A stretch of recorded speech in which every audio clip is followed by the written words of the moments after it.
বাংলাদেশ, নতুন বাংলাদেশ শেখ হাসিনা পলায়ন করার পরে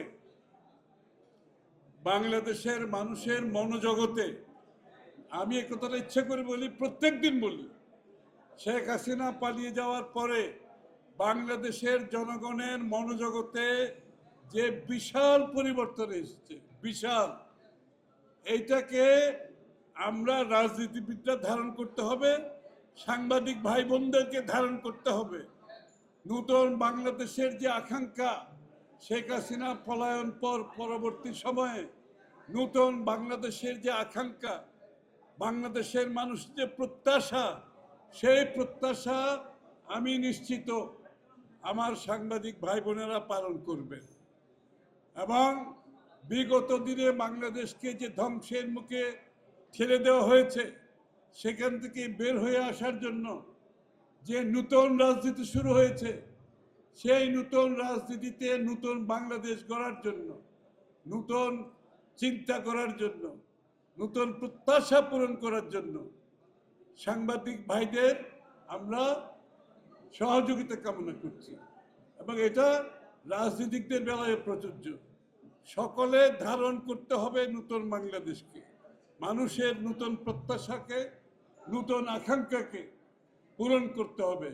সাথে সাথে গণতন্ত্রকে এগিয়ে নিয়ে যাওয়ার জন্য যে সংগ্রাম, সেই সংগ্রাম শেষ হয়নি। সেই সংগ্রাম শেষ হবে যে জনগণের মালিকানা ফিরিয়ে দেওয়ার মাধ্যমে। মালিকানা ফিরিয়ে দেওয়ার একমাত্র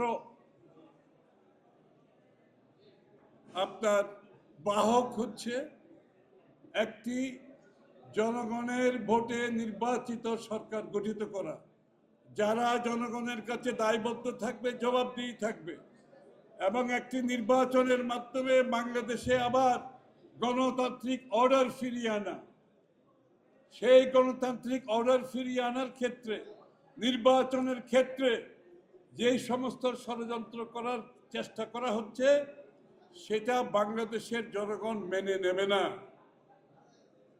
যারা শেখ হাসিনার সুরে আবার কথা বলছেন, আমি আবার বলছি কথাটা দু একদিন ধরে, শেখ হাসিনার সুরের আমি লক্ষণ পাচ্ছি যে আমরা এই কাজ করছি, আমরা সেই কাজ করছি, আমরা সংস্কার করব, আমরা বাংলাদেশকে বিনিয়োগের ব্যবস্থা করছি বাংলাদেশে, ইত্যাদি ইত্যাদি। এই সমস্ত গল্প শুনেছি শেখ হাসিনার কাছ থেকে। আমি উন্নয়ন করছি তো বাংলাদেশে, আপনাদের ভোটের দরকার কি, নির্বাচনের দরকার কি?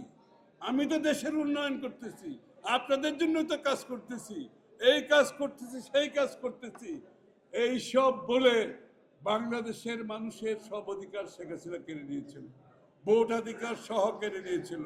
আবার মনে হচ্ছে এরকম একটা সুর কেন জানি বাজতে শুরু করেছে যে আমরা এইটা সেটা করছি, আমরা না চলে গেলে রাজনীতিবিদরা এই কাজগুলো করবে না, এগুলো পরিপূর্ণভাবে শেষ করতে হবে। সরি, এটা আপনাদের দায়িত্ব না, এটা দায়িত্ব আগামী দিনের বাংলাদেশ এর মানুষ যাদেরকে নির্বাচিত করে সংসদে পাঠাবে, এটা তাদের দায়িত্ব, আপনাদের দায়িত্ব না। এটা ভুলে যাবেন না।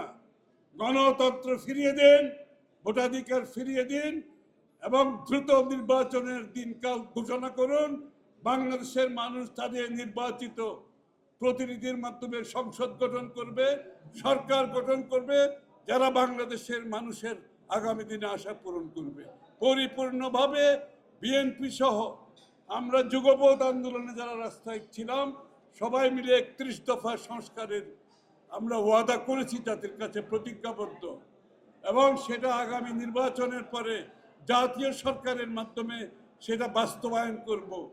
সুতরাং এই কাজ নির্বাচিত সরকারের, সংসদের, আর কারো কোনো কাজ নাই। এই মেসেজটা পরিষ্কারভাবে বুঝে নেওয়া দরকার। সবাইকে ধন্যবাদ।